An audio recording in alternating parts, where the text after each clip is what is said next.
put a sign in my yard?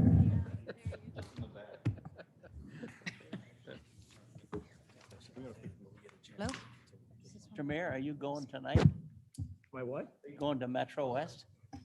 I'll be there. That's that organization. Jeff, sure. Here, I got it. Hello, hello, hello. There we go. Discussion only. It's, Are you going tonight?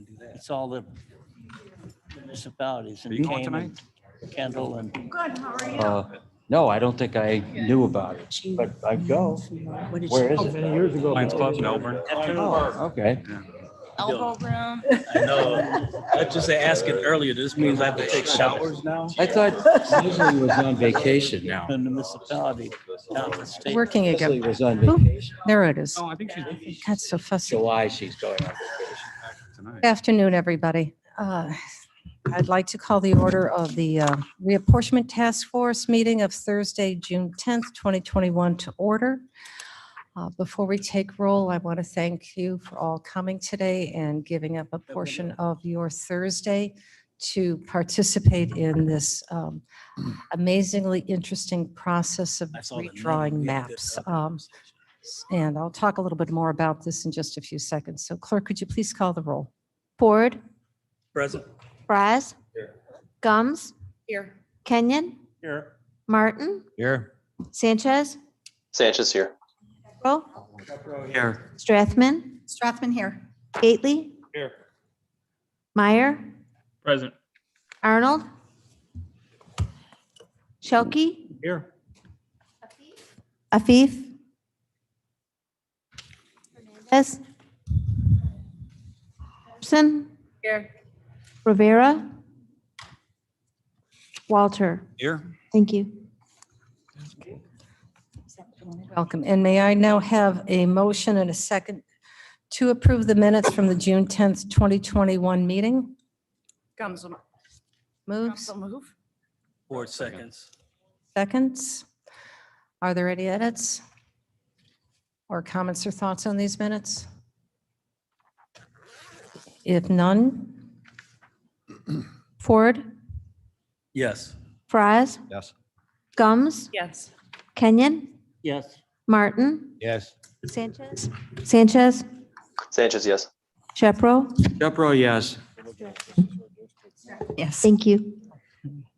and the minutes are approved. Is there any public comment? Seeing none, is there any online?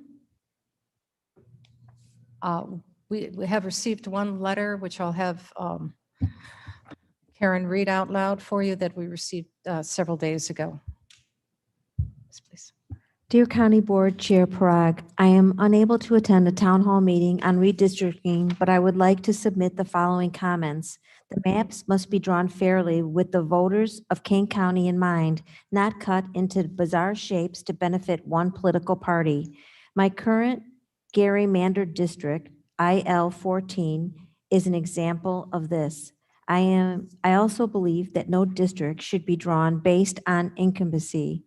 While the board should create districts that are substantially equal in population, it is important that communities are kept whole on a district map. In addition, with the large Hispanic population in Kane County, districts with a majority of Hispanic residents must not be drawn in such a way that they have less representation and cannot elect a candidate of their choice. Finally, the maps must be drawn using the full census data. While the board can tentatively make a start on redistricting using the ACS data, the final plan must be based on the full 2020 census data. More than 60 organizations, including the League of Women Voters of Illinois, the NAACP, and the Mexican American Legal Defense and Educators Fund, all agree on this. Thank you. Cheryl Joan Daz from Batavia, Illinois. Thank you. Thank you. And I believe, do we have to vote to put that into the record? Is that correct? I would request unanimous consent to place that letter on file. Thank you. I'll second it. Very good. Do I hear any nays? Please put the letter on file. So now it's time for my brief comments because I want to obviously go into the map. I've heard a lot of feedback, both from the community as well as from members of the board and a couple of community members who are serving on this task force. From what I've heard from the community is who have been paying attention to this map drawing process, as painful as it may seem for many of us and as challenging as it appears, certainly from my vantage point, to make sure that we have a satisfactory map, the community is supporting this process. They're telling me that this is probably one of the most transparent map drawing processes that they've ever seen. They've become engaged, they have become interested in what we are doing. So they applaud all of you for going through all of this. So I just want to let you know that that is truly what I'm hearing from the community. I'm also hearing from, as I mentioned, board members regarding their concerns for the district, and we're trying to be as responsive to you as we possibly can by hearing your concerns and truly listening to them. But I want to share with you, as you're becoming aware, that when we move one portion of your line or a precinct, you don't stand alone, that it will impact everybody else. So today, I want to let you know that as we take a look at your maps, we're going to be pulling out any conversation we're going to be having about Aurora. We're going to be meeting with Aurora, I believe, hopefully next week. We'll arrange the schedule tomorrow at everybody's convenience. We will be scheduling an open board meeting that is simply to talk about Aurora only, to bring you all at the table with Roger and with Josina. I'll make sure that we schedule it according, what that works for them as well. And you are welcome to come, but I would really like to focus on our Aurora members so that they can really take a look at this map and make adjustments appropriately. I've just today then also spoke just 45 minutes ago with some of our members from the Elgin district. Why not? As their concerns are not as complex as those in Aurora. I'd like to bring them to the table as well with a separate meeting, another special board meeting to have it open so we don't break the Open Meetings Act, to have that same similar discussion, to be able to tweak their concerns out as well. And some of their concerns simply are a precinct by precinct basis. So they'll be clear and open for that so that we can bring that adjusted map back to you when we meet again on July 8th. Good. So this version is going to be changed organically by you. And I want to say that we're going to try to give you what you want, but we're going to have to give you what the community needs. And I can't say it much more honestly. We've got voting rights districts that have to be protected. Yes, Mr. Martin. Will the agendas give indication as to which geographic area is big? Absolutely. Okay. Absolutely. Okay, thank you. Yeah, that'll be Well, clear. you know, if I wasn't in Aurora, if I wasn't in Elgin, Yeah. No, Okay. that'll happen. thank you. Yes, Just sir. to follow up to that, when you say Aurora, is that the task force members or task force members plus board members plus interested parties? All of the above. All of the above. Again, this is happening now organically as best we possibly can manage it to make sure that we have adequate input from all concerned members. But it seems now that the representatives who from Aurora, board members who represent Aurora, have some concerns, as do some of our task force community members from the task May I force as note well. that Mr. Arnold has joined us? Welcome. Do you want to come to the table? Oh, that's right, Steve. Those seats are only for decoration. One of the other reasons that we are moving forward with this at a pace, and this is for our board members and for our community members who are listening, the board is going to be moving forward with many decisions that they're going to have to be making over the next few months. One of that is the budget, which is always an interesting conversation that's going to happen. We want to make sure that we do that, and there'll be different considerations happening with the budget. So our focus needs to be on that. The other is that we have a significant amount of money from the American Relief Plan, and we have to make sure that we have adequate time to thoughtfully discuss that and see how we're going to be helping our communities with this additional funds. So those are two big inputs that we need to have, and what that spinoff is going to be like. So I want to make sure that once again, we have a agreed upon draft map on July 8th, so it can be presented to the board on July 13th. Not for their approval, not for your approval, but simply for consensus that we're agreed upon that this is an adequate draft. We'll put it on hold then, and as one community member said to me several days ago, it's like a dress. You can try it on for a few months, and if you don't like it, you can return it. Well, that's an adequate metaphor for that. See how it feels for you.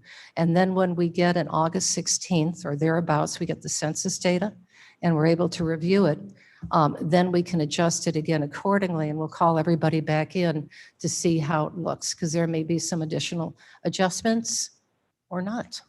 You know, we'll have to see what the census data looks like. So we're going to get as close to we can to having a game plan with this map, put it on hold until we get the actual data, and then move it forward. Yes, sir.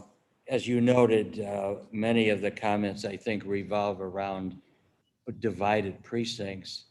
And so I'm wondering what you envision as far as integrating the precinct division into this timeline.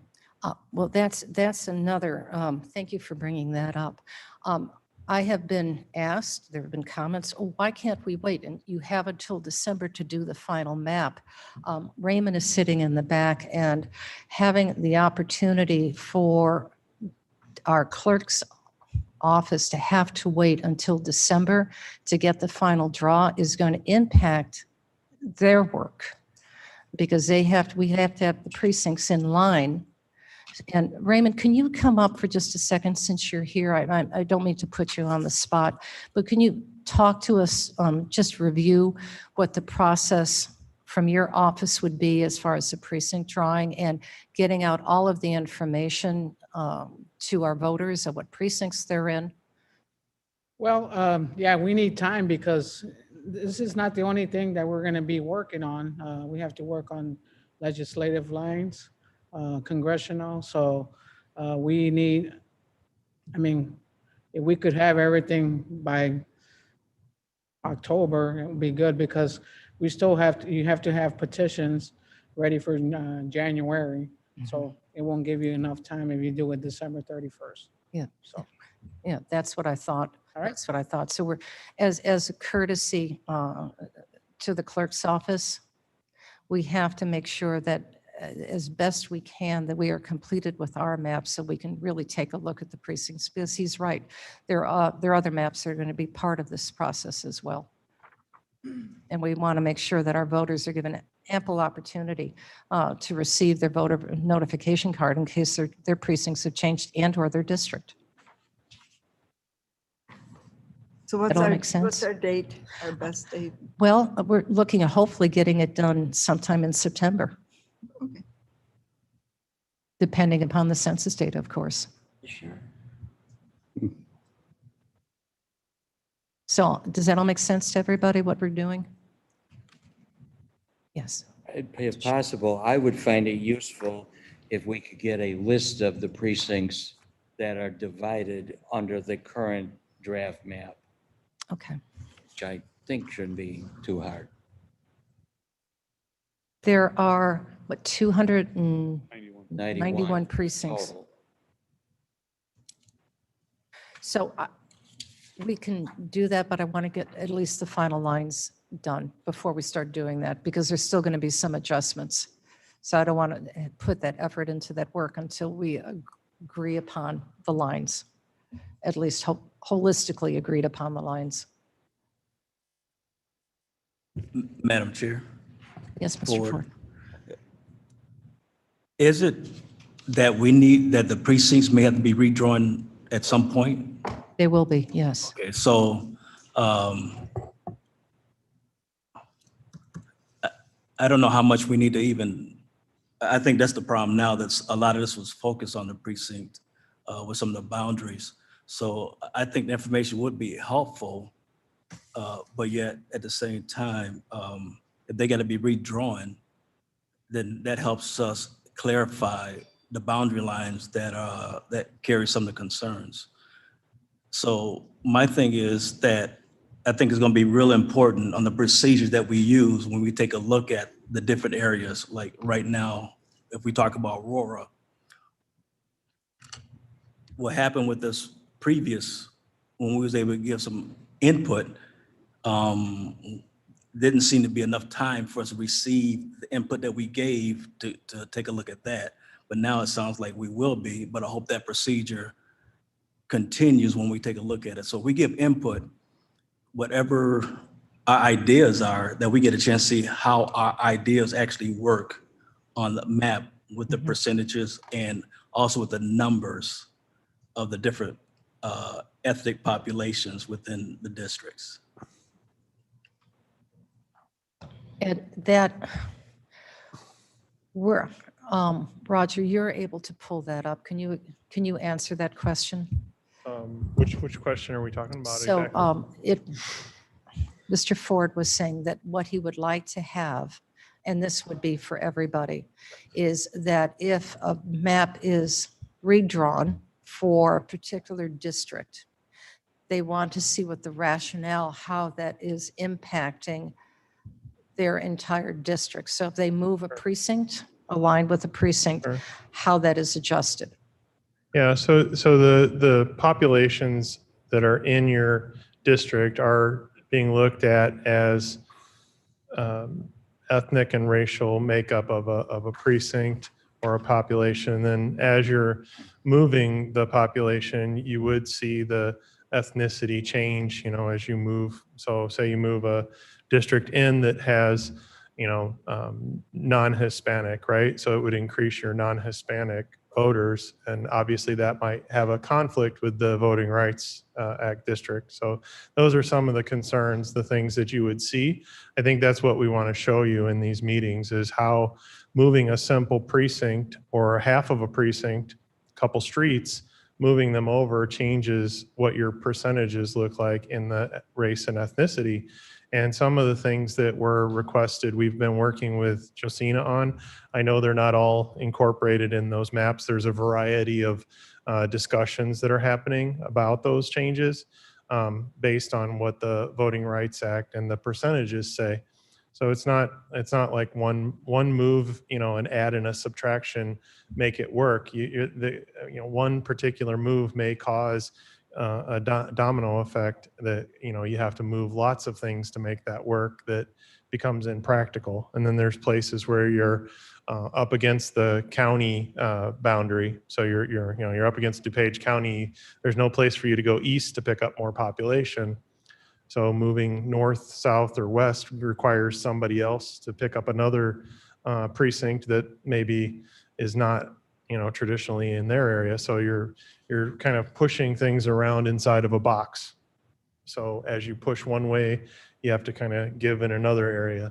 Right. Then those populations all have to come back to keeping and not diminishing the Voting Rights Act district. Right. And I clearly that's the understand. challenge. Right. And I clearly understand that. My thing was that once we give input, is actually see what our input results are, so that we know how that impacts. We have responses from Josina. Josina's online in the Zoom session, but she has gone through all of those, and we do have her initial responses. We're still working through some of that. There were some changes even, Mr. Ford, as of yesterday afternoon, we were trying to work on your District 6, and we're still looking at things and trying to figure out what you can do to accommodate certain requests. Some things there's just these really hard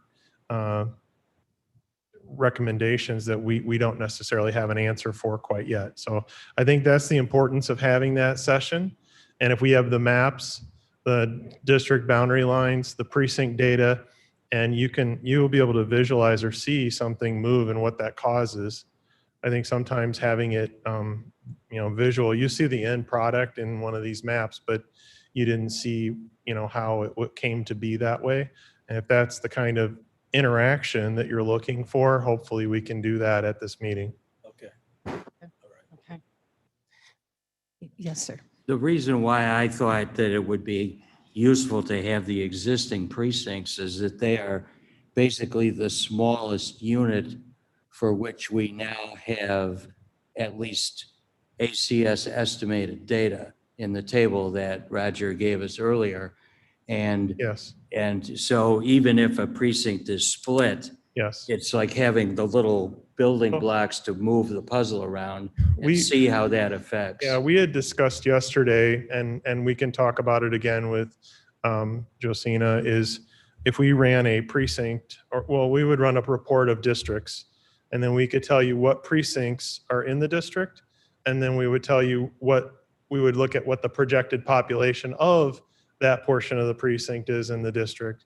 It's a lot of data to get, because some of the precincts are split. So like you said, there's 91. 91.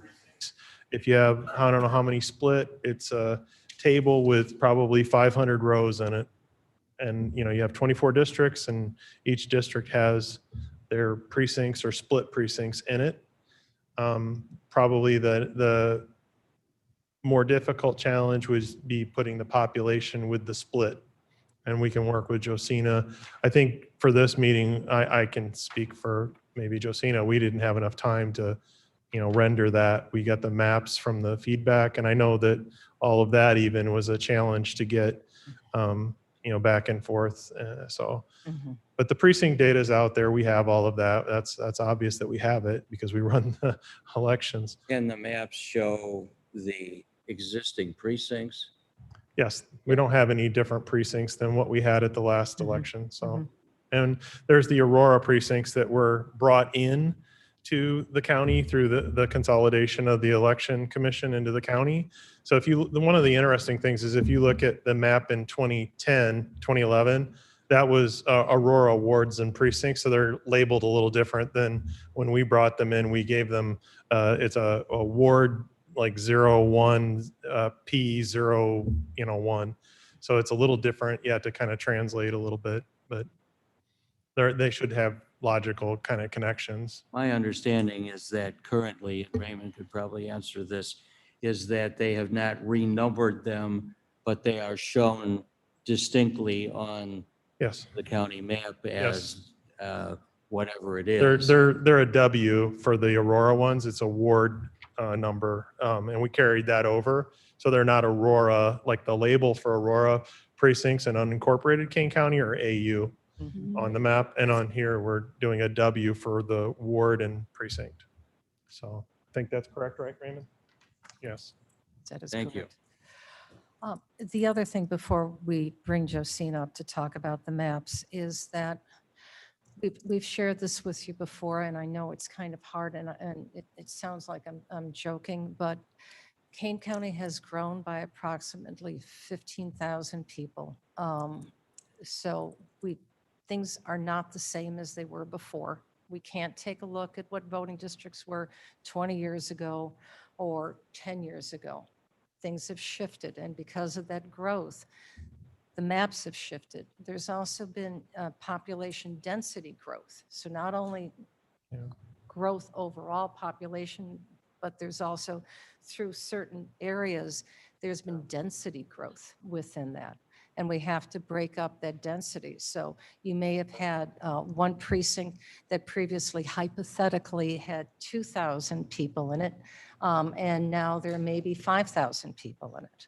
So we'll have to shift that as well. So this whole thing is a real dance, as we say, because if you do move one thing, and you have to make sure that our districts are somewhat equally represented, everything else shifts. So I want to ask all of you, and I know you had, some of you have had these districts for a very long time, or they have been drawn as historic districts, but to look at it with clean, fresh eyes, and I know all of it is hard, it's challenging, it's new, but the county has shifted in the last 10 years, and it will shift again in another 10 years. And, my joke is, how do we stop it, or how do we adjust it? Put up a "you're not welcome" sign, and no one can have any more children. So, and that is something we don't want at all. We welcome Doesn't people. work anyway, because then people couldn't die either. That'd be okay, people would be really dying to get in here then. Yes, Yeah, we're one of 5 counties in the state that actually grew.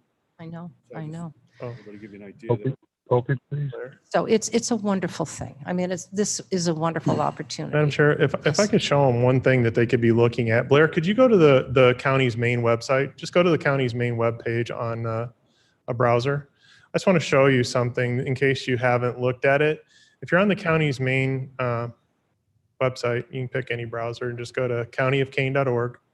I'll just show you what we have out there for you to look at if you're, and I think this is for anybody looking at the paper map and trying to look at the streets. Go to the bottom link, which is GIS Interactive. And what you'll see is the rendering of that's 2020, there's V1 on the left-hand side. Blair, if you click on that where it says in the gray. Yeah.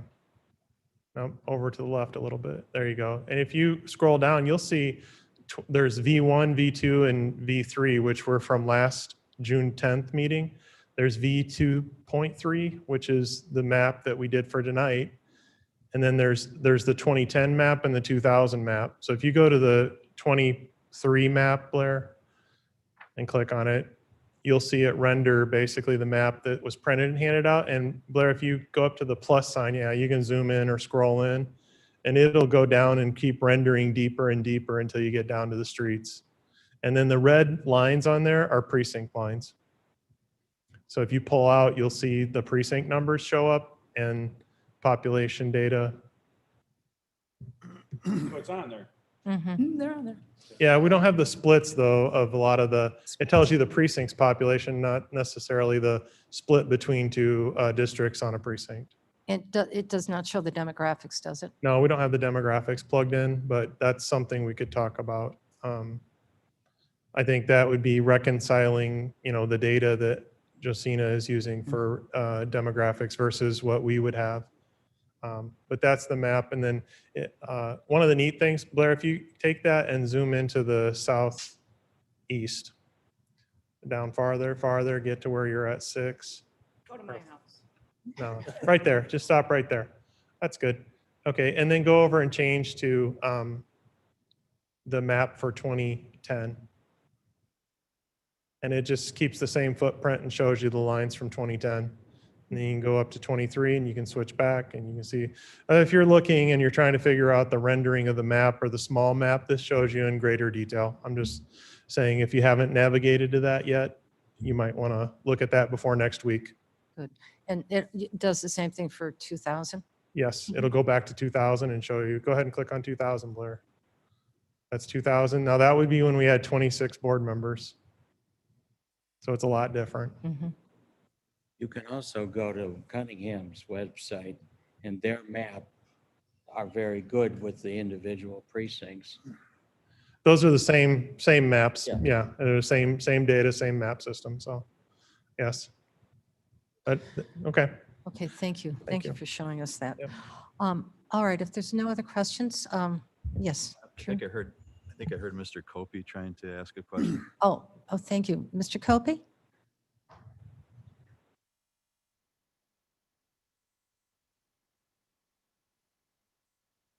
He signed off. I heard. There you Yes, are. ma'am. I'm sorry. There I you are. forgot. Hi, I hear you. I'm sorry that I forgot this was not a board meeting. I'm out of line. We can barely hear. Yeah, Tom, could you speak a little louder again, please?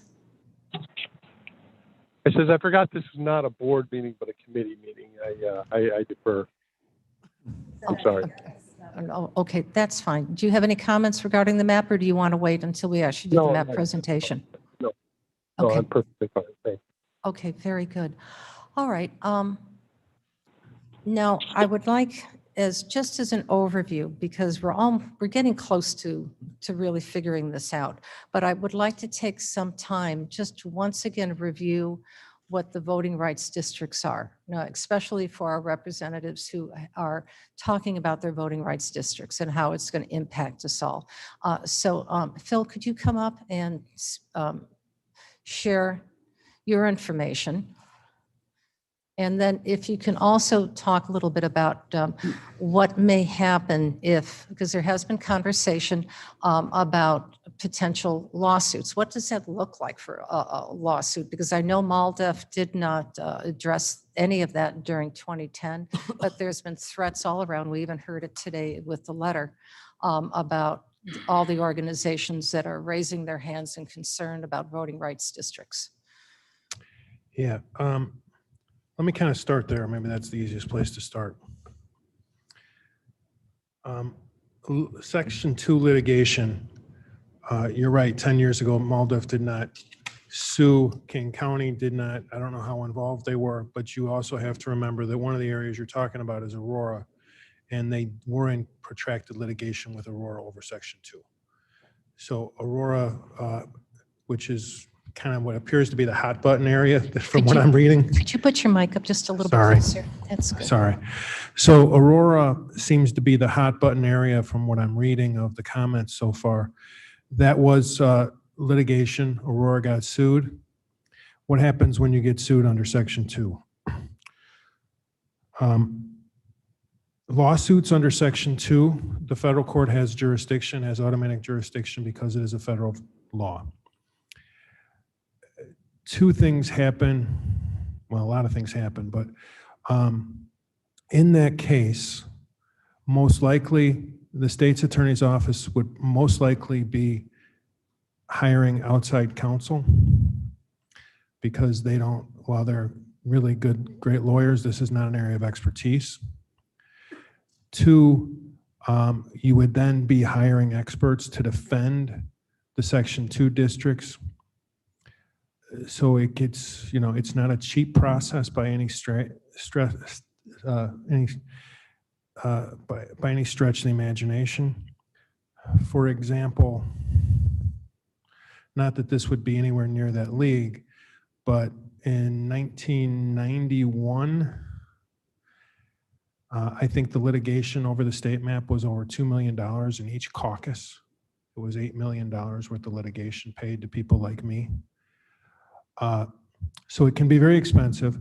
If you lose the Section 2 case, you're also responsible for paying the legal fees of the lawyers who brought the case. Who would bring such a case? Anybody who lives in one of these districts is eligible to bring such a case, especially if they're Latino and we're fighting over Section 2 districts. MALDEF, that's the most likely group to get involved. No one really knows what MALDEF's doing about the maps these days.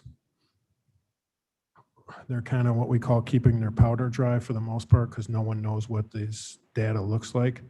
MALDEF did sue last week on the state map as it relates to the population deviation. As you know, the Republicans filed a suit 2 weeks ago, 3 weeks ago, and MALDEF's filed their own suit this week on those same types of issues. So there is, this is an area ripe for litigation, and it can be an expensive area because if you lose, you end up paying the plaintiff's attorney's fees. I don't know if I have the right to recognize anybody or not. I apologize. The state map was done, signed, and they changed the law to say they could do it that way. So that case, as we lawyers would say, is ripe.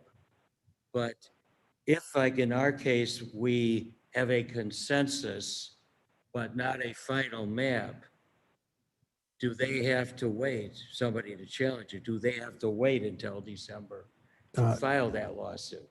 Your point is correct. No, no one would have a realistic chance of filing a lawsuit or a, as us lawyers know, you can file a suit for anything. But realistically, a case would not be ripe until the county board actually voted on a map.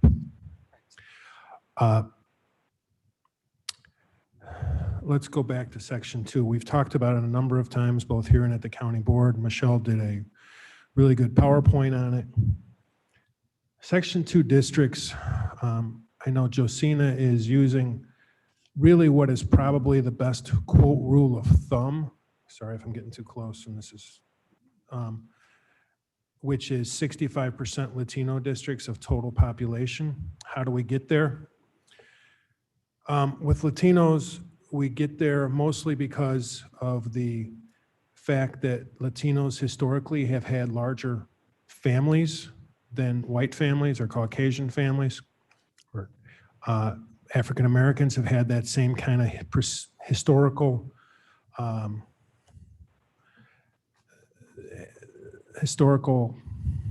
type families as well.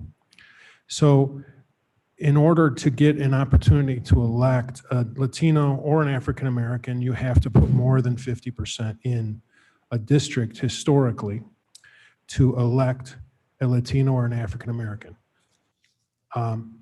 Where does that 65% come from? With African Americans, it's usually 55% because of the size of family. So courts have kind of used a rule of thumb. It's not automatic, but it is kind of a rule of thumb that people use when they draw.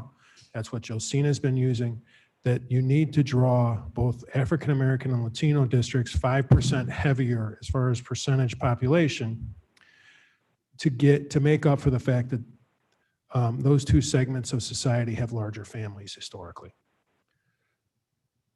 As far as it relates to Latino population, you have the other problem of citizenship. As you know, non-citizens can't vote. A fair amount of the Latino population is made up of non-citizens. It's just a historical fact I don't think anybody can deny. And with that, the courts have kind of added another 10% buffer so that historically somewhere in the 65% range of total population is necessary to account for those two kinds of losses. Normally, when we're drawing maps, we have at least voting age population. Don't have voting age population yet because that only comes out with the actual census. Not to mention the fact we don't know how accurate the ACS is. The citizenship voting age population, I wish I could tell you when it was coming out. We don't know. Historically, it comes out in around 1st of September. Everything's pushed back this year. I have not heard when we're going to see CVAP, what we call CVAP numbers, which is citizens voting age population. Obviously, if, it's not obvious, but if the white population votes 100% against Latino population, and you have a district that has less than 50% CVAP, you have the whites can outvote the Latinos or African Americans at 50% VAP, and make sure that the Latino candidate of choice cannot be elected. What does that depend on? Sorry. The test is, and how do you determine that, I guess? So I know one of the things Josina is trying to do is keep these districts at 65% total population. And that is a laudable goal and honestly one that would probably protect you from Section 2 litigation. And I know that's Josina's goal when she's drawing these, and we've talked about some of those numbers. Excuse me.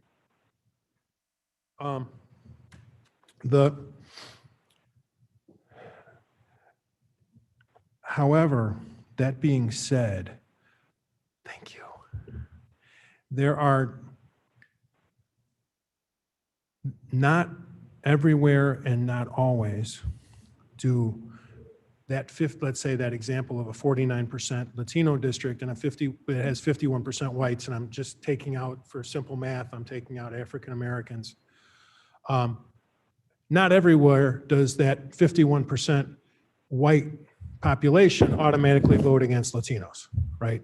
Historically in our country, I don't think it's any doubt that especially in certain areas, if you were an African American and were in a district, let's say in the South, unless you had well over 50% voting age population, you had no chance of winning an election. That's just a historic fact, unfortunate as it is. That has also been seen historically for Latinos, that because of what we call racially polarized voting,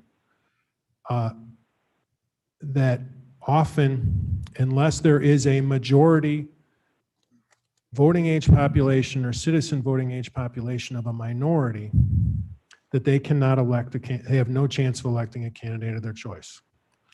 That's just the historics. That's the historical basis of these numbers. Now, there's a few things we can't tell. And you've kind of heard me, I think, talk about 65% Latino as a rule of thumb. It's not an absolute, okay? Josina is giving you what is probably the most conservative, or as conservative to make sure we avoid litigation to the extent we can.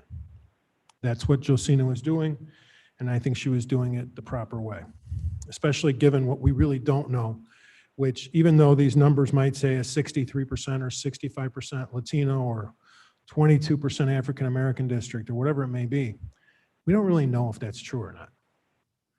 You've heard Michelle talk about the problems with the ACS. We don't know for sure. We don't know. You've heard me talk mostly about population deviation and how the population deviation is not, my guess is that of Josina's districts, as much as she's tried to draw them very tight and she hasn't tried to draw them to zero because of this, most likely you're going to have at least a couple districts that do not comply with the one person, one vote as they're drawn right now. Nothing she can do about it. There's no way to solve that problem today. But on August 16th, when they let the data out, a week later, we'll have the data converted into something we can use. We'll be able to tell you. That's also the same problem with Latino and African American populations. We're assuming that those neighborhoods or that the ACS has the correct numbers. A couple things you got to remember about the ACS. It's a midpoint of 5 years. So really what you're most likely seeing on the ACS numbers is what the estimated population was in about 2017, 2018, because they're averaging those 5 years. So really those numbers are in essence close to 2.5, 3 years old by the time the census came out, let alone what they are today. But April 2020 is your main date. So we don't know. We don't know if that 65% or 63% Latino district is actually 65 or 63. We don't know if it could be 55, it could be 75. Because it doesn't take into effect, oh shoot, I'm making a mess here. Thank you for the effort though. It doesn't take into account changes in population. It doesn't take account changes in the neighborhood, which you guys have a better handle of than we do. And it doesn't take account gentrification that may or may not be occurring, or the fact that, as we've seen, certain Latino districts move, certain African American districts move, certain white districts move. They spread out, they get smaller, whatever it may be. Thank you so much. That's it. So we are kind of guessing. Josina is guessing with some pretty good numbers. I mean, it's pretty good. It's just not perfect.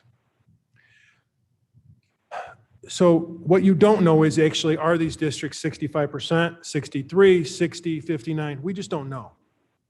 We'll have a heck of a lot better idea, let's say August 25th.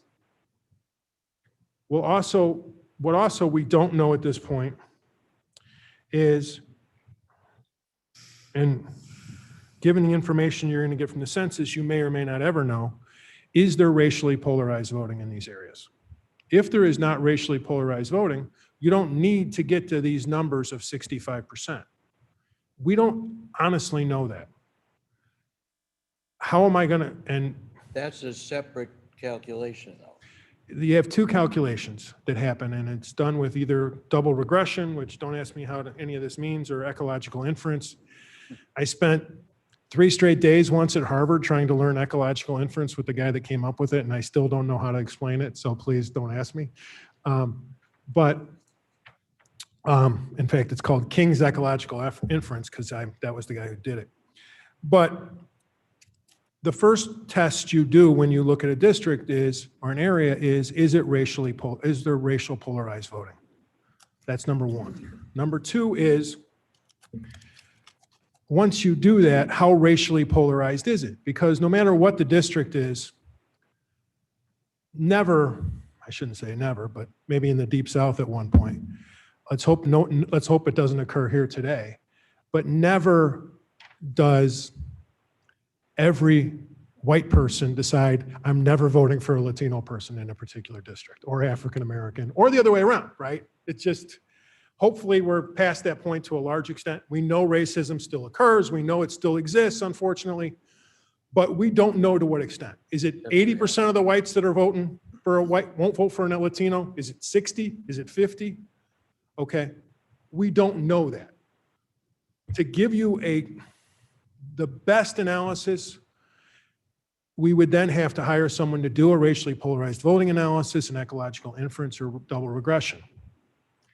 That can be another cost that I think we're trying to avoid by hitting somewhere close to this 65%. That's the goal of what we're trying to do. Bill, whose burden is it to carry that issue if it were raised? Is it ours or the challenger? It would be the plaintiff. Or It whose? would be the plaintiff's burden. Yeah, It's ours. Ours or whose? Plaintiffs. yeah, it would The be the organizations. plaintiff's burden to prove that there was racially polarized voting. It would. It would be their burden.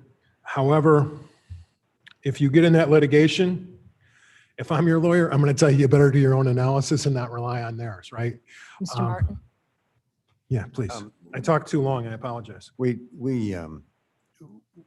having this conversation relative to the Section 2 districts, in my mind, kind of in the abstract, without discussing the fact that we have board members from each of those districts that justifiably understand and know their neighborhoods, they know their constituents, they know how they would like to see things move forward. And that may not, and I'm not saying this to be critical of anything Josina's doing, what the representatives from that district may know and feel to be consistent may not match with what she has kind of generically determined by looking at a computer program. And so what does that do to the board members? And are we indirectly, I mean, are we sort of negotiating in the dark with MALDAF without knowing if they're going to file a suit? We've got board members who certainly are going to know what's going on in their neighborhood. And the obvious conclusion I'm arriving at is, what if the board members' conclusion doesn't match? Who wins that? When we put it together, who wins the court? Whoever has the most votes, Mr. Martin. Sorry, I'm being facetious. I'm sorry. I understand everything you're saying. No, let me try and answer your I feel question. uncomfortable that the board members are part of this conversation. Yeah, and they should be, okay? I don't think Josina is saying, and I'm clearly not saying, and I'm hoping no one is saying that local knowledge is not hugely important, okay? I would tell you, though, that I would be, let's just use a bad example or an extreme example. that if we changed a district that we knew we could draw, Latino districts at 63 to 65, whatever the number is, and we took one of those and took it down to 53% Latino, because we're trying to, I would get nervous.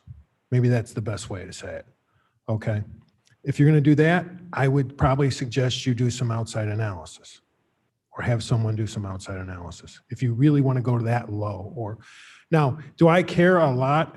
I think it's 65 to 64, maybe 63.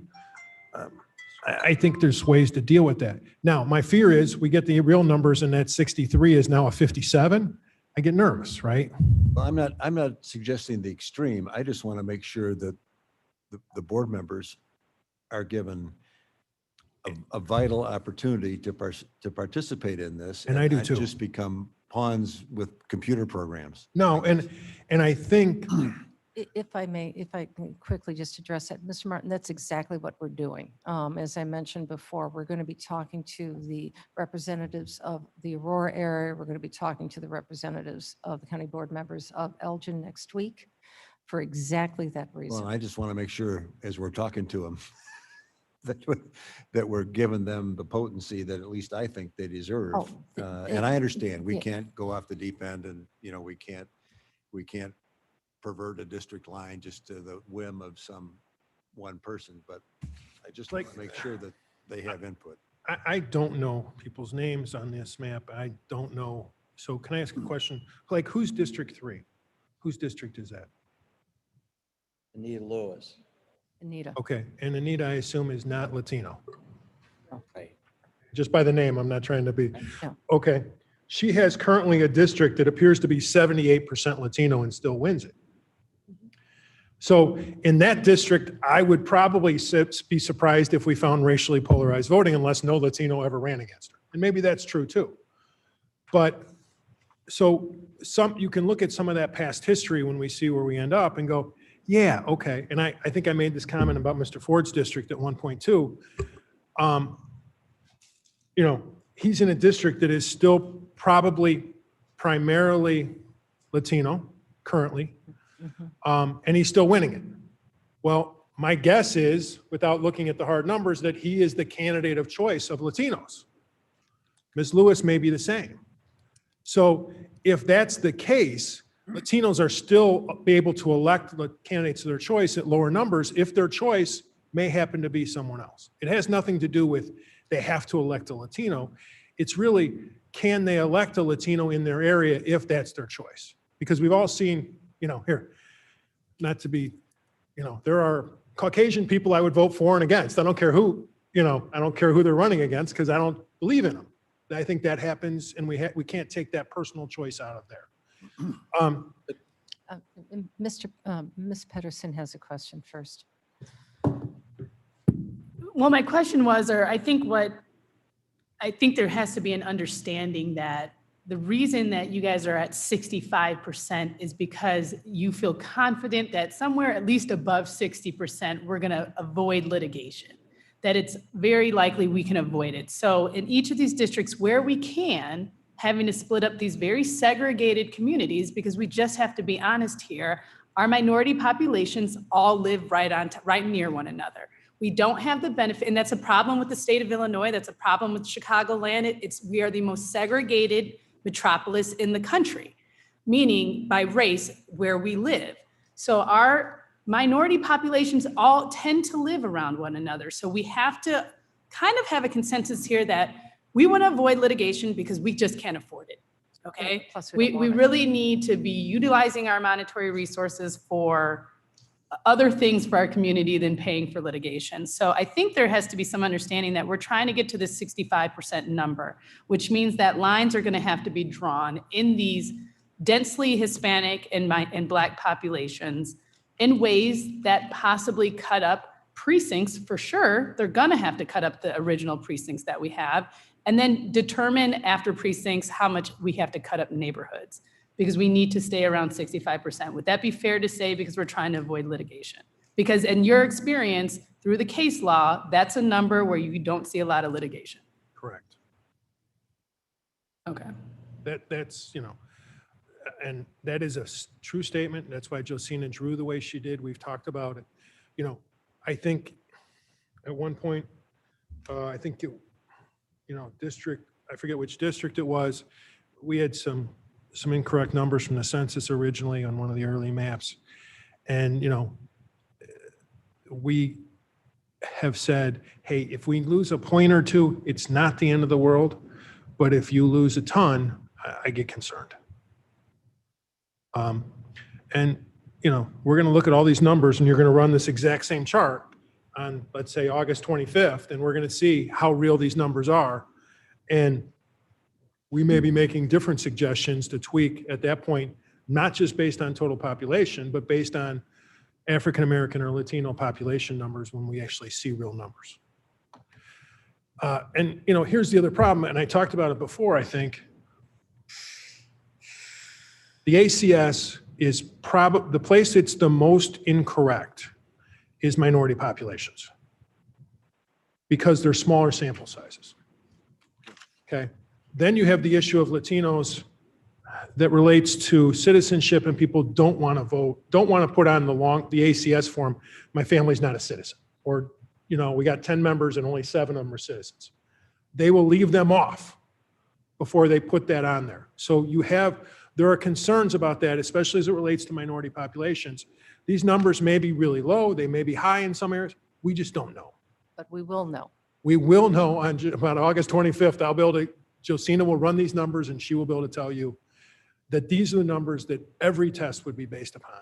It may not be actually accurate. We know the census isn't 100% accurate, but that is the best available data, and that's what the court said. And we still will be maintaining that 63 to 65% minority district through that.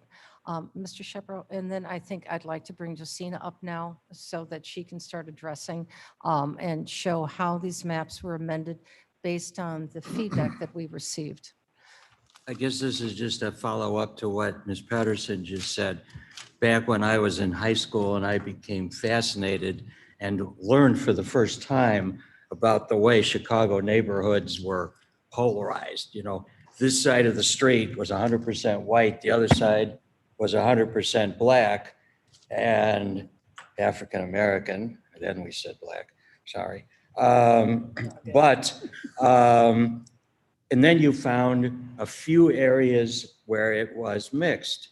And that turned out to be either Hyde Park, which was unusual, or areas that were being blockbusted. And the snapshot was right in the middle of that. And I think to the point that was made about the Hispanic population is, I think, grown faster in Kane County than anywhere. That would seem to increase the likelihood that was Phil said, a midpoint of 5 years, when change occurs on the edges, that's generally where it occurs. And I don't think there's anything we can do about it, but what we're doing now is have to be aware that there could be some more than that legal term tweak when we see those numbers. All right. Thank you for that. Great comments from everybody. Good questions. So Josina, are you ready? And Roger, Yes, are we Madam ready? Chair. Everybody can see it. Okay, Josina, please. Thank you. Thank you, Madam Chair, and thanks everybody for making time today. I appreciate the amount of detail and thought of the feedback that we received both from board members as well as the public. I hope people understand I took it all in as thoroughly as possible. I think that this has been one of the most robust processes that I've been through, both in terms of board member engagement, but also from the public. The number of people that you've had participate in the hearings and provide feedback is really great and made this a more dynamic process. Taking a step back, I think as Madam Chair said earlier, when you look at the map and the amount of growth that the county has been through, which I think is something that you guys can be proud of as one of the few counties in Illinois that has had population growth. This is why redistricting happens every 10 years, right? It's because there is change in population, and then that inevitably requires change in districts. And I know that it is hard as elected officials who have worked in these respective communities and districts for the last 10 years, if not longer, some of you, that we will do the best that we can to amend, particularly in Aurora and the voting rights districts through the next process to maintain historic neighborhoods and communities. But I think to the point made earlier, because you do have segregation and you have communities that some are 80, 90% Latino, that in order to draw a district that is 65% Latino, it does require oftentimes splitting neighborhoods, and we will try to do that as little as possible. I think to the context around the data that's been discussed, I feel like it is my job to err as much on the side of caution to prevent litigation in this process, to ensure that we are doing everything possible to ensure that we are doing the best that we can to meet the Federal Voting Rights Act so that the county doesn't get sued. And we are working with an imperfect data set. And so as we go through this process, certain things that may not seem possible now, because we are trying to be as conservative and cautious as possible, may be more possible once we have the real data. If there are things that I say, don't look possible or I would be cautious to do right now, also know that could change once we have the real numbers and we're able to work at a more finer level. So I know that we will be talking about Aurora and some of the other voting rights districts later in the process, but know that we will do what we can to preserve historic neighborhoods the best that we can, and that we will continue to try to have that conversation. But that there are trade-offs in those numbers that we will have to have deeper conversations around. This map does reflect at least one change in the Aurora area, which is the ward that Commissioner Ford asked to have added to the district. And the initial feedback was to try to increase the Black population in the district, which we originally were able to get up to 14%. And then by adding the ward that was requested, it did bring the Black population down to 12. So those are the kind of trade-off conversations that we'll have to have when we talk particularly about Aurora. And I look forward to having that conversation and trying to do this as dynamically as possible so that we can come to the best result. I know today we're focusing primarily outside of Aurora and outside of the voting rights district, so I can go through the amendments that were made based off of both board member and community feedback that I received as of Monday night in particular. I know we've received some additional feedback since, and those will be addressed and integrated in the next round of maps. So going through some of the specific requests outside of, again, Aurora and the voting rights districts. So District 10, all of the requests were made to add 13, 14, and 3. And some of the precincts that were concerns were not in the district and were not added to the district. District 11, all of those requests for 16 and 17. And then the removal of 13, 14, and 3, kind of inverse with 10, were made. District 15, the request to keep all of Campton Hills Township together in a district. We did, because it is a very populous area, we weren't able to keep the entire township together. This version has all but precinct 7 and this small bit that was requested for the Elburn district together in a single district. District 16 and District 20, those requests, and we can talk about these further when we talk more specifically about the voting rights districts, were not able District 16 and, 17 and 20 that are currently drawn as voting rights districts are right at the 63% threshold, which, to kind of Phil's point, makes all of us a little bit nervous, especially until we have the final census data. So to add entire precincts to any of these districts, drop the percentage Latino down even further. And it's just something that I would not recommend doing at this point. We can keep these requests as pending when we get the final data and see what's possible. District 18 was redrawn, so all of Elburn is kept together in a single district. And that was the list of specific requests that were received by Monday evening. And so this is the product of those amendments. So happy to take any additional questions.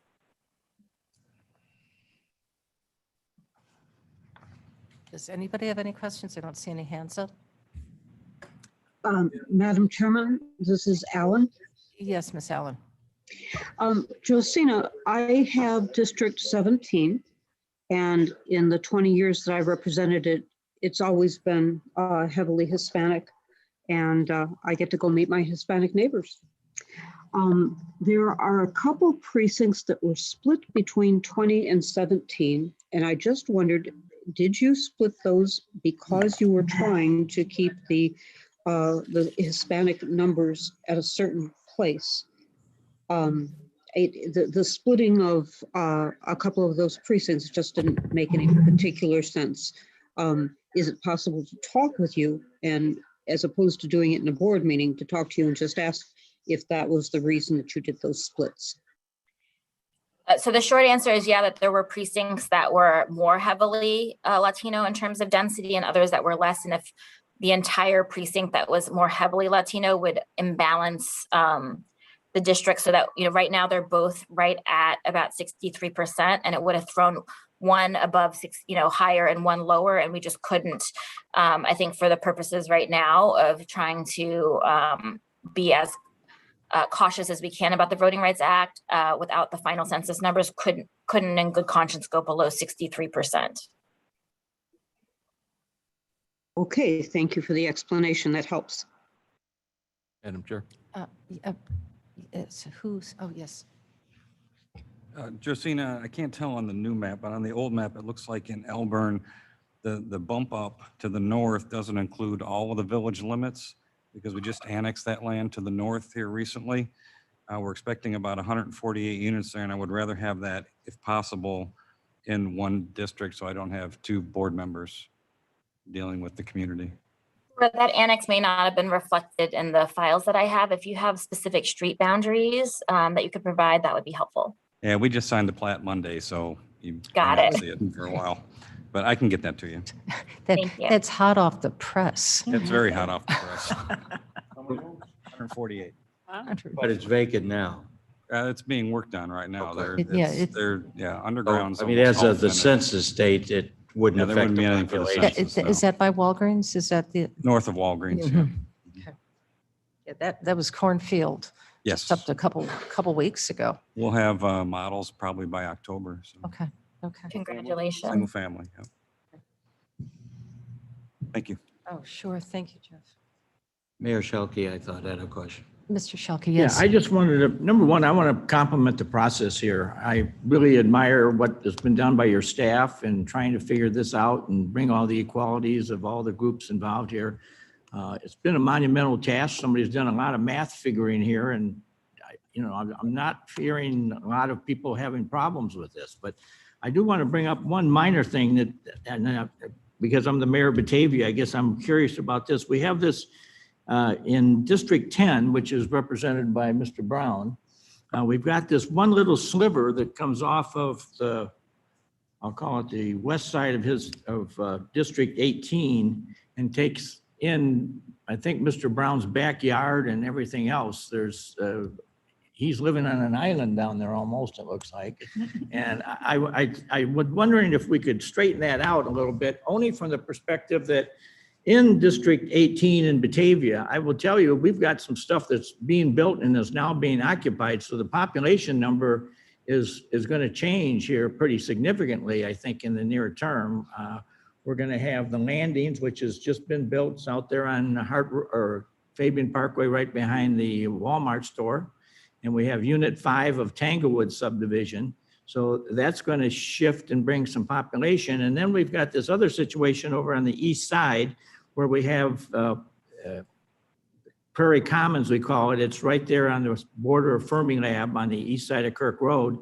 That's 242 townhomes that are now being occupied. So that's going to, Batavia's numbers are going to obviously increase here a little bit. And I think if you allow us, we can maybe fine tune this so that we can maybe make it somewhat between 18 and 10 and maybe District 2, we can adjust things a little bit and make it more equal for everybody involved. Because I'm not sitting here making this up that I got all this new population. I got it literally on the doorstep. They're moving in.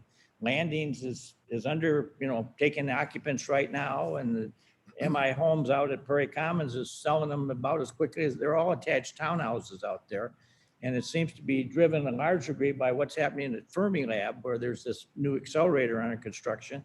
We've got foreign countries coming in and buying these townhouses, and all kinds of different scenarios are happening out there. So I've got a very, what do I want to say, loose population thing going in Batavia, because we're getting more and more people all the time. And it's already been said, Kane County was one of the 3 counties in three in the whole state that showed 5 in the whole state that showed population increase. But we've got some pretty good population increase going on here. So I said you got to close those doors. Phil is up at the podium, so he's, I think he's got some comment on that. Yeah. Here's the thing that we all have to just keep in mind, I guess. The date a court will look at this map is April 1st, 2020. So whatever people were in an area on April 1st, 2020, that's going to be the significant date from a legal perspective. Now, my guess is that you're also talking about areas that not a lot of people are, that on April 1st, 2020, not a lot of people lived in. So depending on the size of those blocks, as the census drew them, you may be able to move some of those, and that's stuff Josina can, but what I wouldn't suggest is that you put, I don't know what districts we're talking about, but like District 10, let's say District 10 is going to grow. I wouldn't put it at 20,000 knowing it's going to grow to 22. Does that make sense? But to the extent you can put areas that are now going to be in Batavia or with the rest of Batavia and not change a lot of population, I think Josina would take those and try and run with them. If you drew a district with 20 saying we're going to grow into it instead of 22, you're going to have a problem. Just wanted you to know that. We've got, I've got the population in here right now, some of it's moving in the next 3 weeks. But I mean, we've got this stuff that's just arrived, I guess I would say it, and it's going to skew the map here. I think to some degree of a year from now, because it will be out of whack again if we allow. It's clearly going to be out of whack by the time it's enacted. Okay, no doubt about it, right? I mean, there are areas that are growing and they're going to be out of whack. You put 1,500 people in a district, 1,500 people moved in the last year and a half, the map's out of whack. But there is a kind of steady date of the date of the census that we all have to work with. I appreciate that. I let Mr. Brown speak on the Thank census you. in his district. And to kind of piggyback on what Mayor Schalke just brought up, and I understand the dates we have to go by and the hard work everybody's put into this. Mr. Martin and I met with Mr. Fonstock and went over a couple things that we'd like to see done, where we kind of jogged around to his south and my north, and that was accounted for and accommodated. So I appreciate that. But what happened in the meantime is, as Mayor Schalke just pointed out, where I'm at, and I'm District 10, where I'm at, it almost looks like Drew Fries now comes down and touches my property line to the very north. So he's my neighbor now. And you took away everybody to the very west side of me there in precinct BA 16. So if there's a way we could, and I understand the complications you run up to. So as we move forward, as we're tweaking things, if there's a way we could put back in BA 16 into District 10, and maybe even possibly, because I'm sure Drew would appreciate eliminating that finger that comes off to the west kind of box out CB 10, District 10, box out a little bit better there to incorporate BA 16 and that finger that Drew is coming into Batavia on. I understand the complications you run into when you add that back in to 10. You're now maybe stretching the population, so now maybe you got to take something out again. I don't know, but those are, I guess you could say, my wishes. No, I appreciate that. And just, so you're, 10 is already 2% above deviation. So adding those precincts is possible, but then I just need to understand where we would lose what we would take out. So again, if you want to provide some specific recommendations, and both in terms of where you would like to see add addition, but also then where you would instruct to take off, and whether that's in agreement with your neighboring district. Right. We can have that Understood. conversation. Okay, I'll take a look at that. Thanks. And I know that area very well because my precinct is right there. So, Madam Chairman. Mr. Frost, welcome to my neighborhood. San Batavia's half, we're very pleased to have Mr. Martin and Mr. Fraz and everybody, more voices for us, the better off we like it. So I'm not arguing any of their presence. It's just kind of straightening it out, the thing, so it works a little bit better. Sure. Who was speaking? Deborah Allen. Yeah, Miss Allen. Thank you, Madam Chairman. Josina, is it possible to get some of the population numbers that you are using for particular precincts? Could you share those with us? If we gave you a list of ones where we're trying to figure out the numbers. The total population of precincts? Yes. Sure. Great, thank you. Ms. Gumps, I think you had a question. Actually was answered. I was just going to comment on that. I think we talked last time about can't use numbers that we're predicting. We have to use numbers that we've already got. And I was just going to refer to that respectfully. I just don't want us to be in a trick bag because we're not doing what we're supposed to. Right. It's I think the metaphor was that I was told it's a snowsuit theory. You can't buy a snowsuit for your child, as you always do, a couple size bigger, or boots, because you know they're going to grow into it. It's Never works. It's a perfect fit. You got to have the perfect fit. Mr. Frost? Yeah, I just want to say thank you to everybody. It seemed like up until today's meeting and the events that took place on Monday with some of us coming in and meeting with Mr. Fonstock, it just seemed like we felt there was something missing, and I think we've filled that gap. I can't speak for everybody, but I obviously would like my district to stay the way it was, but I know it has to change, and I can certainly, I'm very happy with the changes that were made. And so again, thanks to Mr. Fonstock, Madam Chairman, for making that step possible. And I also want to acknowledge Mr. Copey. He made a lot of phone calls last week encouraging us to try and get together and do that. So I think it worked out very well, and in a very short time too, by the way. So to have this here on Thursday when we just met on Monday morning is a great job. So thanks to everybody. And we all have to acknowledge that it won't be perfectly what we want, and it will probably be tweaked to some extent as things grow forward. But it's a good foundation, I think. Thank you for that. On just anecdotally, I usually go to bed around 10:30-ish. So it's my kind of downtime. You read the paper, kind of relax, have my tea. And I get a phone call from Josina at 11:15, or a text. She's, "Are you awake? I know you're awake." So of course I answer the phone. "Let's talk maps." So we talked for about a half an hour until she knew I was completely incoherent and I couldn't really see what she was visualizing. She said, "Don't worry, I'll take care of it the next day. I'll show it to you." And sure enough, God bless her, the map was there at 7:30 in the morning. So she has done an extraordinary amount of work in trying to be as responsive to all of you as she possibly can. So Josina, thank you. Thank you very much for your efforts, and Phil, you as well. Mr. Kenyon. And before him. Yes, absolutely. I should be. I'm District Age 16. before and- beauty. Yeah, age before, beauty was a horse. My district is totally wrong. I've lived here my whole life. I know the people all around me. I lost 36, I lost 24, and I lost 21, and I gained St. Charles 12. It doesn't make any sense. I have a very diverse district. I don't have a concentration of anything, but the whole of South Elgin was in my district. And, you know, people in the town seem to think alike, right, Mr. Ford? Towns and neighborhoods. Yep, they do. People from St. Charles think different than South Elgin. I'll make that St. statement. Charles 12, though, is in South Elgin. No, it isn't. Not in the town. Not in our town.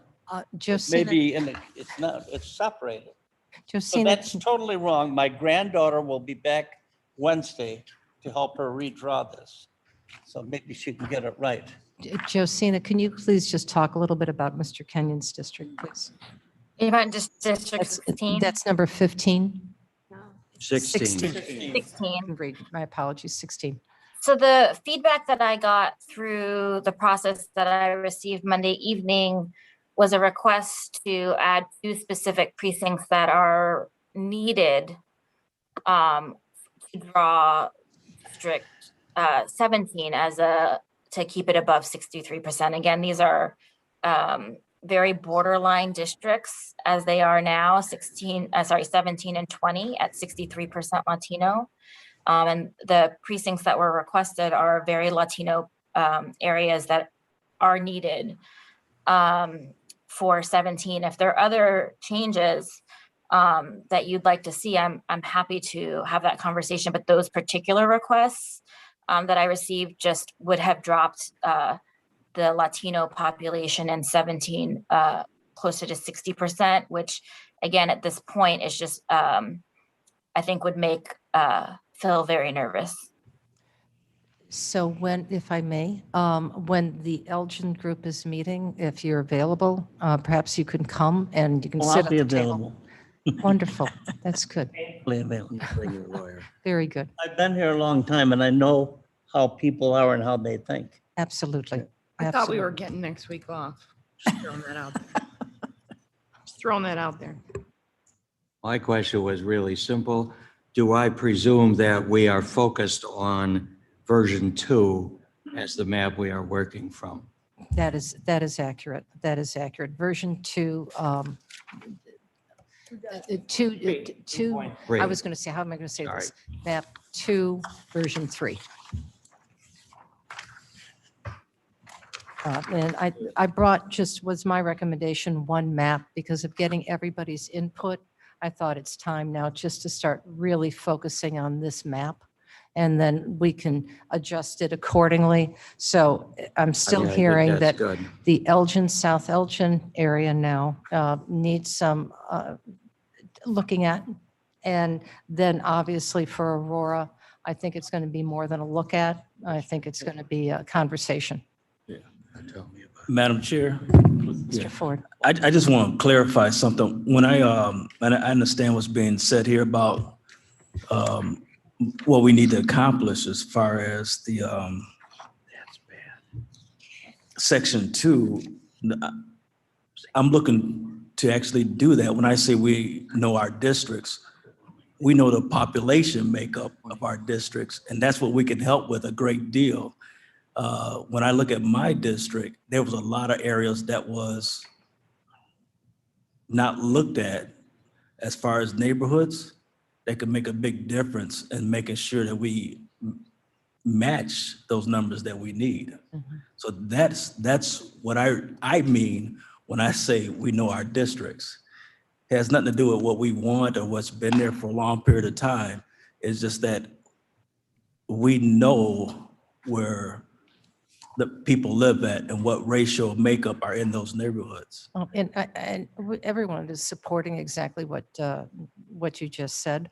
And it is going to be balanced with your personal vantage point on that and respected, but also going back to the data numbers that we have. So there has to be that respect for both.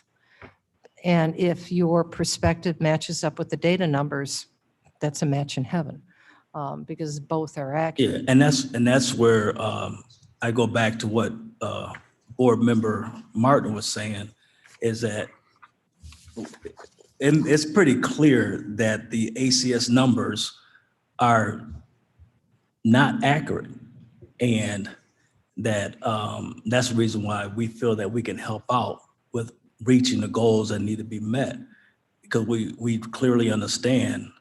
I mean, I know we're going to meet about Aurora later, but I can clearly point out to you some neighborhoods that have been overlooked, and no disrespect to the work that's been done. It's just that you just don't know. Well, but, and I'm hearing what you're saying, and I respect it, but we have to work on data. So it can't just be visual perspective. You have to base the visual perspective also equally on data.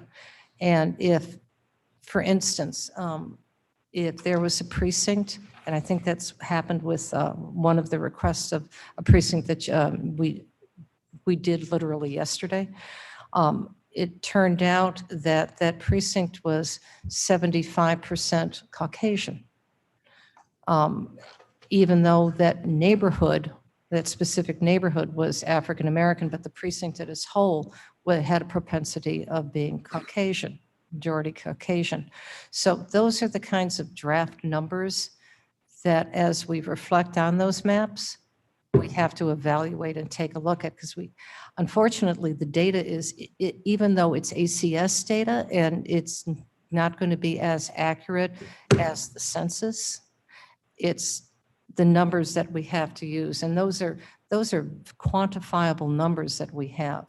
And we can take a look at that. And maybe the count was not correct, but if it's correct from 2018 over that 5-year average, it's the numbers that we have. So I'm hearing you. There's no discussion of argument with that. But we also have to use data. No, I have no problem with using the data. What I'm saying is that there's areas that we can take a look at neighborhood-wise, and even use the data within those neighborhoods. Oh, absolutely. And take a look at absolutely, and take a look at those numbers. And I really think that we can help out a lot more than we have been able to with trying to meet those goals. Oh, well, you're going to be having a wonderful I just want to meeting. clarify what I was thinking when Oh, I said when we know our neighborhoods. So unfortunately, I'd hope to give everyone next week off. But it'll be just one day, one day for a couple of hours. Ms. Strathman? Yes, Strathman here. This is really good information on this sheet, except that I would like to see the population numbers on this sheet as well, both the existing and the new, so that we can have an understanding of some of so when we're talking, and trying to figure out what you're doing and why you're doing it, how the numbers.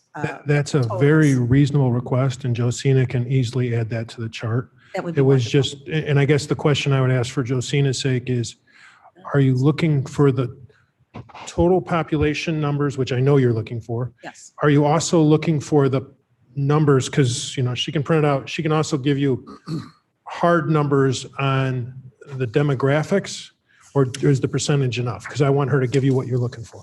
I appreciate that. To me, if we have the percentages, that, it's pretty easily to. You can do it. It's not hard math, right? No, it isn't. For me. And especially if she does give us the numbers for the different precincts. So, but have the total numbers would be very helpful. Josina, I think she's still on here, but I know Yep. Josina can do that really simply. No, she's still there. Thank you. So, yes, Mr. Martin? I don't want to waste everybody's time, but when I look at this map today and I look at the way districts 10 through 13 were done before, this is an immeasurable improvement over what we had. I'm not trying to be corny, but the district lines before looked like somebody had sat down after 3 Manhattans and tried to draw something. We had odd pieces of communities and this this is good from our perspective. So I Good. just want to compliment the people that put it together and Very figured it good. out and make it work. And it's an organic process. Yes, Ms. Winnicki. Thank you, Wojnicki here. I want to thank everybody who worked on the map. I totally agree with Mr. Martin. The original map was sort of a shocker when we all looked at it. But I do want to thank everybody, but I especially want to thank Roger, because Roger probably knows this entire county better than any of us here. And he took the time Monday to meet individually with us and absolutely understood our neighborhoods, on the south end and the north end, and our communities, like what's in the center, County Board 15. I'm not entirely happy that Campton 7 is moved into County Board District 13. Campton 7 is one of the largest precincts in Kane County. I believe it's the second largest precinct in Kane County. Probably needs to be split, but perhaps that can be tweaked out a little bit. I'll speak with Josina and Roger and see. But thank you. It is far, far better. Thank you. Good. Yeah. Very good. We're designing a house we have to live in for 10 years. Yeah. I just want to be clear. I wasn't being critical of this process when I said it looked like it was put together by people who had too many cocktails. I was talking about the 2010 or 2011 maps, which were just kind of Yeah. bizarre, I thought. You probably were having cocktails. All right. Are we all good? Is everybody fine? Wonderful conversation. I'd like to see if we can call this meeting to a close. And next steps, before we do, we'll be meeting with representatives from Aurora. Next week, we'll be meeting with representatives from Elgin. If any of the board members would like to meet separately or as a small group, please arrange those with Roger. I will not be here next week. I'm afraid I am. I'm asking you to go back to work. I am going to be taking a few days off. I'll be back on Friday. I'm going to be hiking, so I can't even say that I'm going to have any kind of phone coverage. People are saying that'll be a good thing. But I will certainly be back the following week and dive back into the maps. So Josina, thank you. And Zach as well, thank you very much. Phil, appreciate all of your good words. And Roger, Roger's going to be gone tomorrow. I believe he's taking a 3-day weekend, well earned. He'll be back on Monday. So, but I will get with him shortly before we leave just to find out what it's convenient for him. And then we'll, because you'll be gone tomorrow, I'd like to schedule those meetings tomorrow. So I'll be working with Jane to do that, to send you out the invitation. So if you have any pressing issues, if you could maybe quickly talk to each other right now and have one spokesperson, and then let me know when would be convenient for your areas to meet. Okay, so maybe Tuesday or Wednesday. Is that convenient for you, Josina? Muted. Josina, you're muted. She's muted. There you go. Tuesday or Wednesday, I will make time. Wednesday is terrible for me, Ron. Tuesday afternoon is preferable for me. Okay. But I will make time. Well, that we're going to find out in just a second. How about Wednesday? What is your schedule on Wednesday? Wednesday, before 1:30 is preferable. All righty. So in the morning? Yes. Okay, perfect. Wednesday afternoon after what time? 1? Oh, before. I mean, Tuesday, I'm sorry. Tuesday, yes, after 1 would be preferable. Okay, perfect. All right, thank you. Thank you all. Looking forward to it. Okay, as they are. All right, thank you, everybody. May I please have a motion to adjourn? Let's all go to Elburn. I move we adjourn. Do I have a second? No, I didn't.